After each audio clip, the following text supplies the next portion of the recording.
Olá, bem-vindo ao terceiro módulo da nossa disciplina Métodos e Técnicas em Pesquisa.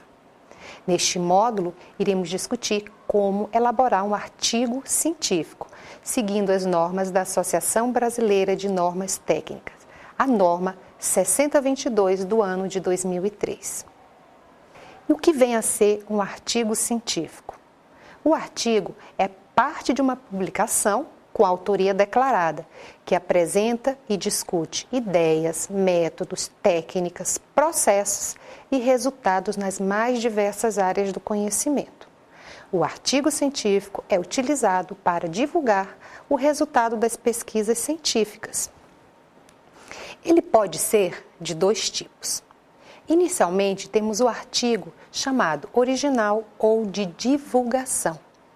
Este artigo apresenta as abordagens originais, ou seja, as pesquisas na sua essência, e podem ser relatos de caso, comunicação ou notas prévias, quando a pesquisa ainda não está totalmente realizada, mas já há produção suficiente para divulgar os seus resultados. Os artigos do segundo tipo, chamado artigo de revisão, eles buscam analisar e discutir trabalhos que já foram publicados. Então, eles têm o formato de revisões bibliográficas, ou seja, eles são formatados a partir da publicação de autores anteriores. Eles revisam o que já existe naquela área do conhecimento científico. Para a realização do artigo científico, na sua parte escrita, nós precisamos seguir também o padrão ABNT. Para isso, eu disponibilizei para vocês o modelo do formato da página com as suas margens e tamanhos de fontes. Então, utilizamos sempre a folha A4 com as margens esquerda e superior 3 centímetros, direita e inferior 2 centímetros. Utilizamos as fontes Arial ou Times New Roman no tamanho 12 e o espaço entre linhas é 1,5. A partir dessa formatação, vamos agora analisar como se estrutura o trabalho científico no formato do artigo. O artigo, ele tem o mesmo padrão dos demais trabalhos científicos, ou seja, ele possui elementos pré-textuais, textuais e pós-textuais. Os elementos pré-textuais, eles se resumem a uma página, que é a primeira página que compõe o artigo. Nessa primeira página, devemos inserir o título do artigo e, se houver, subtítulo, o nome completo do autor ou os nomes completos dos autores e um breve currículo na nota de rodapé com a identificação do autor, sua formação, sua experiência, incluindo um e-mail para posterior contato. Essa informação irá aparecer na nota de rodapé. Ainda nessa primeira página, nós temos o resumo na língua portuguesa. Esse resumo vai apresentar de maneira muito concisa os objetivos da pesquisa, a metodologia utilizada e quais foram os principais recursos alcançados, não devendo ultrapassar 250 palavras. Ao término do resumo, indicamos as palavras-chave na língua portuguesa, que serão separadas entre si por ponto, que são palavras que identificam o conteúdo do artigo. Inserir no material de vocês um modelo de página de elemento pré-textual, segundo a norma da ABNT, com os espaços corretos, os tamanhos da fonte e a localização de cada um desses elementos anteriormente citados. Os elementos textuais, eles se dividem em 3. Introdução, desenvolvimento e conclusão. A introdução do artigo deve apresentar o assunto, objeto de estudo, ou seja, qual o tema que está sendo ali discutido. Também devem ser apresentados os trabalhos anteriores que já abordaram o mesmo tema, ou seja, os autores que já publicaram temas semelhantes ao seu. As justificativas que levaram à escolha do tema. Por que estudar este tema? O problema da pesquisa, o que está instigando a realização da pesquisa, qual a hipótese que você espera comprovar ao término da sua pesquisa, os objetivos que pretende alcançar e a divisão interna do trabalho em tópicos, em capítulos. Essa é a composição da introdução. Na sequência, nós temos o desenvolvimento, que é a parte principal e mais extensa do artigo. O desenvolvimento, ele se compõe de capítulos que, por sua vez, serão divididos em seções e podem vir a ser divididos também em subseções. O desenvolvimento, ele vai apresentar basicamente a fundamentação teórica, que é um texto que vai resgatar a produção científica de outros autores nessa temática desenvolvida no seu artigo.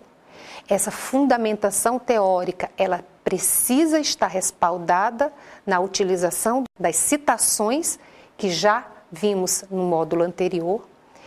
Nesse desenvolvimento, precisamos destacar também a metodologia, ou seja, como que esse artigo foi produzido, como que ele foi elaborado, quais foram os passos para se chegar aos resultados.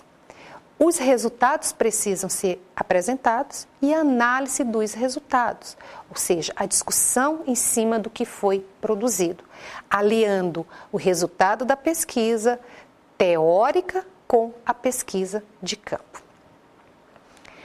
No último elemento textual do artigo, nós temos a conclusão.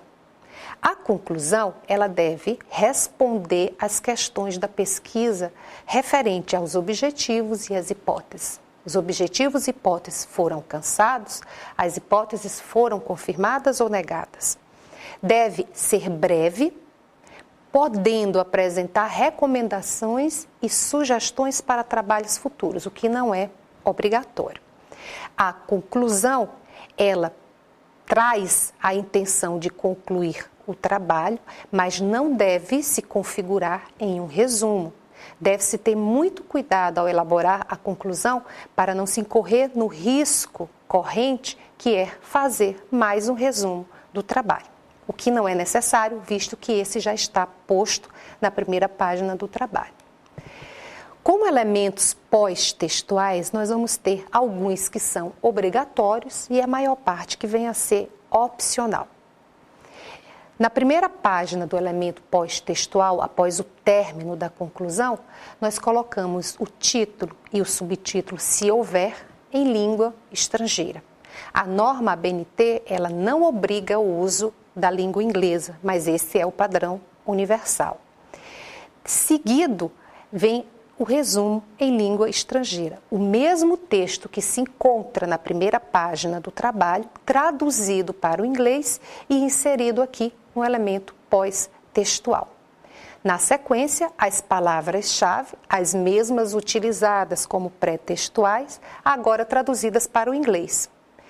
E, o que não é obrigatório, a inserção de notas explicativas, cuja numeração é feita em algarismo arábico, devendo ser única e sua numeração consecutiva para cada artigo. Estas notas explicativas têm o objetivo de, como seu próprio nome diz, explicar e complementar alguma informação disposta no texto. Pode ser também utilizada para traduzir o texto, semelhante ao fato da utilização das notas de rodapé. Na sequência, vêm as referências. Estas são obrigatórias. A elaboração das referências segue um padrão, que é o padrão também ditado pela ABNT, Associação Brasileira de Normas Técnicas. Para utilizarmos as referências, peguem a apostila e vocês irão ver um item de elaboração de referência, acompanhado por exercícios. Pratiquem, porque a elaboração de referências vai ser necessária durante toda a nossa trajetória acadêmica. Então, as referências são a lista das fontes efetivamente citadas no texto, somente as fontes que nós utilizamos no texto. Depois, vem todos os elementos opcionais. Glossário, que é um dicionário técnico de termos que você utilizou no trabalho. Apêndices e anexos, que são opcionais, que são elementos que vão complementar o trabalho, com a única diferença da autoria. Apêndice, se eu elaborei, a autoria é minha. Então, apêndice, anexo. Se eu peguei de outro autor, a autoria dele caracteriza anexo. Os agradecimentos. Como último elemento pós-textual, temos a data da entrega, a datação exata do dia da entrega do seu artigo. Finalizamos, então, a elaboração do nosso artigo científico, seguindo as normas padrões da Associação Brasileira de Normas Técnicas. No próximo módulo, iremos estudar as técnicas de estudo mais adequadas para a produção do conhecimento científico na academia. Até a próxima!